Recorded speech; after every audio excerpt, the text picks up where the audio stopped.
Ndahet nga jeta aktori humorit Mane Lumani, një nga 4 parodistët e Vlorës. Aktori i njohur i humorit Mane Lumani është ndarë nga jeta në moshën 79 vjeç pas një sëmundje të rëndë nga e cila vuante prej kohësh.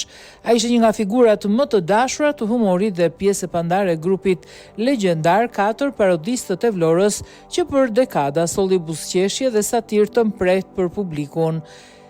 Karrierën e nisi në vitin 1974 si aktor amator në ndërmarrjen e Ullishtes së Vlorës, ku dallua për talentin në interpretim dhe aftësinë për të krijuar personazhe plot finesë.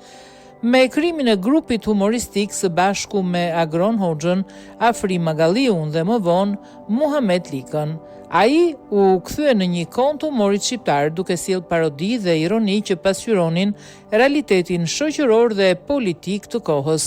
Në vitin 2004, pas një ndërhyrje të vështirë kirurgjikale në fyt, ai i hoqi kordat zanore për shkak të një tumori.